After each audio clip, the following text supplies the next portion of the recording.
दोस्तों आप देख रहे हैं QNS टीवी और मैं हूं आंचल मिस्कीन और आज हम आप सभी के सामने लेकर हाजिर हुए हैं डॉक्टर सईद नसीर को। और आज वो आप सभी को बताएंगे और हमारी जो थोड़ी बहुत बातचीत होगी वो होगी कि रमज़ान के पाक महीने में अगर एक एक्सपेक्टिंग मदर या न्यू लैक्टेटिंग मदर अगर रोज़ा रखना चाहती है या नहीं रखना चाहती है या चाहे जैसे भी डॉक्टर साहब हमें गाइड करेंगे तो वो पूरा क्या सिस्टम रहेगा। तो चलिए बिना समय गवाए हम डॉक्टर साहब से इस बारे में स्पेसिफिक बातचीत शुरू करते हैं ताकि ये आपके लिए एक नसीहत या एक एडवाइजरी की तरह काम करे। तो डॉक्टर साहब आपका पहले तो स्वागत है QNS टीवी में।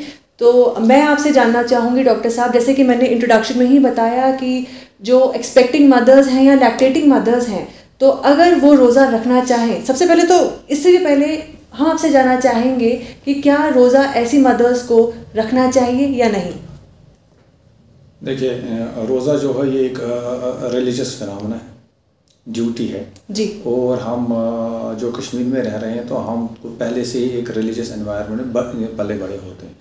तो बहुत सारी स्टडीज़ इस पर हुई हैं कि रोज़ा रखना चाहिए या नहीं रखना चाहिए। मैं रिलीजियस आस्पेक्ट पे नहीं जाऊंगा क्योंकि रिलीजियस आस्पेक्ट में ये भी है कि मतलब क्लियर कट है कि मतलब अगर आप रोज़ा रखना चाहती हैं और आपको लगेगा कि आप रख सकती हैं तो आप रख सकती हैं। अगर आपको ये लगता है कि नहीं रख सकती हैं तो आप बाद में भी रख सकती हैं, फिर दे सकती हैं, मतलब वो अलग चीज़ है। लेकिन आप रोज़ा फिर बहुत सारी स्टडीज़ हो गई, उन स्टडीज़ में एक definite proportion of the females वो रोज़ा रख रही हैं क्योंकि जब वो पैदा हुई थी 8 साल 9 साल से उन्होंने रोज़ा रखना शुरू किया। जब उन्होंने 8 साल 9 साल से तो वो एक आदत सी बन गई है और जैसे ही वो आगे बढ़ जाते हैं तो उनका जो ये है माइंड सेट है वो इस पर नहीं जाता है कि रोज़ा नहीं रखूँगी, वो एडजस्ट नहीं कर पाती तो वो फिर रोज़ा रखती।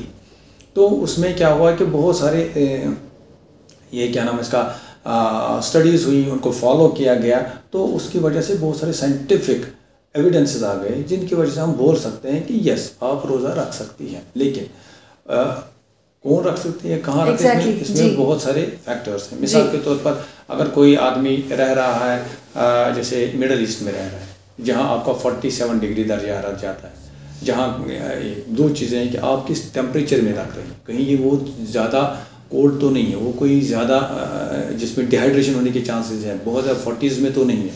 सेकेंड, आपका ड्यूरेशन कितना है, ड्यूरेशन कितना है। मिसाल के तौर पर कभी कभी कहीं भी जगहों पे रोज़ा जो होता है वो 18 घंटे का होता है और कहीं किसी जगह पर ये 12 घंटे का होता है। तो वो चीज़ें आपको मद्देनज़र रखनी कि किस लेवल तक वो रह सकती हैं। लेकिन हर किसी चीज़ में लोगों ने रोज़े रखे हुए हैं और उनको फॉलो भी किया गया। तो क्या है कि इसके बेनिफिशियल इफ़ेक्ट्स हैं और इसके ये भी है, मतलब हार्मफुल तो नहीं बताऊंगा लेकिन प्रिकॉशनरी स्टेप्स लेने हैं। जी हाँ, मैं ये जैसे कोई लेडी है, ये इनिशियल प्रेग्नेंट है और आप इसको बहुत ज़्यादा वॉमिटिंग होती है तो इसको आइडियली नहीं रोज़ा रखना चाहिए क्योंकि वॉमिटिंग से पहले भी उसका रोज़ा भी टूट जाएगा। सेकेंड, उसको डिहाइड्रेशन होने के चांसेस बहुत ज़्यादा हैं। सेकेंड, रोज़ा किसको नहीं रखना चाहिए। रोज़ा मिसाल के तौर पर कोई पेशेंट है जो डायबिटिक है, जिसको ब्लड शुगर है, तो रोज़ा रखने से उसके शुगर की फ्लक्चुएशन हो जाएगी, उसको यूजुअली नहीं रखना चाहिए। पेशेंट है जिसको हार्ट डिजीज़ है, एडवांस्ड है, उसको भी यूजुअली नहीं रखना चाहिए। जो किडनी डिजीज़ पेशेंट्स हैं विद प्रेगनेंसी तो उनको भी यूजुअली नहीं रखना चाहिए क्योंकि उनको भी इससे प्रॉब्लम्स हो जाएंगे। अब बाकी लोग जो हैं वो रोज़ा रख सकते हैं और रोज़ा रखने के लिए वो कुछ चीज़ों का उनको ध्यान रखना है क्योंकि वो उनको खाना है या मतलब कुछ भी खाना है वो तो सहरी को खाना है या इफ्तार को खाना है।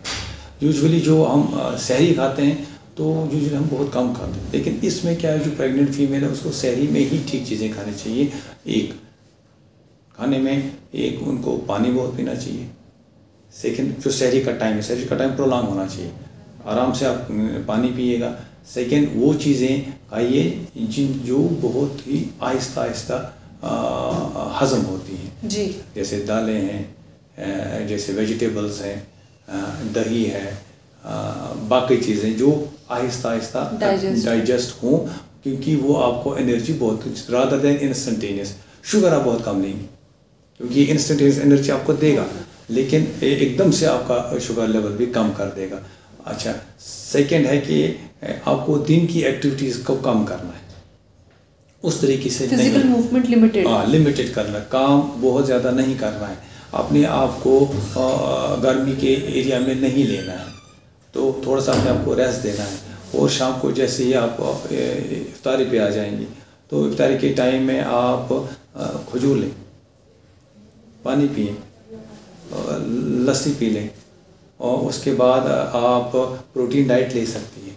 उसके बाद आप फ्रूट ले सकती हैं साथ में, जैसे सुबह के टाइम अगर आप वाटरमेलन है, मेलन है, आम है, जैसे सलाद में खीरा है, इनमें जो क्वांटिटी ऑफ वाटर जो है वो ज़्यादा होती है, तो उससे क्या है कि जो डिहाइड्रेशन वाला सिस्टम है वो कम हो जाएगा। तो ये चीज़ें अगर वो करेंगे और अपने फ्यूचर जो बच्चे के मूवमेंट्स का ख्याल रखेंगे, और दिन में ज़्यादा अगर इनको दिन में लगता है कि मतलब इनको हिम्मत कम आ रही है, इसको लगता है कि ऊपर उठने से इनको चक्कर आता है या इनको हिम्मत नहीं रही, तो उनका शुगर लेवल कम हो सकता है। तो उस वक्त वो रोज़ा तोड़ भी सकती हैं और कुछ शुगर वाली चीज़ खा, क्योंकि हाई शुगर पेशेंट को उतना ज़्यादा परेशान नहीं करेगा जितना कि लो शुगर प्रेगनेंसी में करेगा, तो हाई शुगर के साथ तो चलता रहेगा। तो इसलिए वो चीज़ें उनको ध्यान में रखनी है। इसका एक ये है कि अगर आपके पास डिटर्मिनेशन है और आप छोटी छोटी चीज़ों का ध्यान रखेंगे और आप एडुकेट रेस्ट करेंगे तो आप रोज़ा रख सकती हैं। इसका एक बेनिफिशियल इफ़ेक्ट देखा गया है कि जो लेडीज़ मतलब जिनका वेट ज़्यादा होता है, जिनको चांसेस प्रेगनेंसी में पहली बार डायबिटीज़ होने का है, जिनको वेट गेन ज़्यादा होने का है, उनका देखा गया है कि जो जेस्टेशनल डायबिटीज़ मतलब ब्लड शुगर जो प्रेगनेंसी में पहली बार होता है, उसके चांसेस कम हो जाते हैं अगर आप रोज़ा रखते हैं। तो साइंटिफिकली अगर आप ये भी देखा गया है, उनके जो बच्चे देखे गए हैं जिन्होंने रोज़ा रखा है और जिन्होंने नहीं रखा है, तो उनके बच्चों का वेट जो कि साइंटिफिकली बोला गया है कि मतलब कम हो सकता है, लेकिन यूजुअली देखा है कि उतना ज़्यादा फ़र्क नहीं रहता है जी। हाँ, जैसे उनका IQ है, बाद में जब उनको फॉलोअप किया गया तो उसमें वो बहुत ज़्यादा फ़र्क नहीं देखा गया है दोनों में। जैसे उनका हीमोग्लोबिन लेवल अगर आप अच्छी तरह से और बैलेंस तरीके से खा रही हैं और पहले से ही अपने आप को प्राइम करते हैं तो उसमें भी उतना ज़्यादा फ़र्क नहीं आता है। और डॉक्टर साहब मैं आपसे एक और चीज़ जानना चाहूँगी कि अब जैसे जो अपनी प्रेगनेंसी प्लान कर रही हैं या न्यू मदर हैं, उनको रमज़ान का महीना शुरू होने से कितनी देर पहले ही अपनी बॉडी को उस मोड में लाना चाहिए कि जब वो रोज़ा रखना शुरू करे उनकी बॉडी सडन शॉक में ना जाए, और जो बच्चे का जैसे अगर न्यू लैक्टेटिंग मदर है तो जो बच्चा है उसकी मिल्क जनरेशन में भी प्रॉब्लम ना हो? उसमें यह है कि आप अपने आप को टेम कर सकती हैं। दिन में अगर आप रोज़ा रखना चाहती हैं तो कभी कभी आप दिन का मील स्किप कर सकती हैं, दिन में पानी बहुत पी सकती हैं, ताकि सडनली दिन का जो खाना है वो थोड़ा सा कम करेंगे। शाम और सुबह का ब्रेकफास्ट और जो शाम वाला ये है वो ज़्यादा ले सकती हैं, और उसकी वजह से आपका थोड़ा सा प्राइमिंग हो जाएगी, मगर ड्रास्टिक प्राइमिंग नहीं कर रही है। बाकी जो लैक्टेटिंग मदर्स है उनका कोशिश भी नहीं है वो ज़्यादा अपने आप को सहरी से लेकर इफ्तारी तक जो टाइम है उसमें अपने आप को रिहाइड्रेट कर सकती हैं। उसमें ये क्या नाम उसका सप्लीमेंट्स ले सकती हैं, उसमें वो ज़्यादा पानी पी सकती हैं। सुबह सहरी के टाइम में वो चीज़ें खाएं जिनसे उनको हाइड्रेशन मिले, तो उतना ज़्यादा इफेक्ट नहीं रहेगा। उम्मीद है दोस्तों जो डॉक्टर साहब ने अभी नसीहत दी वो आप सभी उसे अमल में लाएंगे। अगर आप एक्सपेक्टिंग मदर हैं या लैक्टेटिंग मदर हैं, इन सारी नसीहतों को अमल में ला सकती हैं और आराम से अपना रोज़ा अच्छी तरीके से आप रख सकती हैं। तो इसी के साथ दोस्तों आप सभी अब मुझे दीजिए इजाज़त, हम फिर हाजिर होंगे आप सभी के सामने। नमस्कार।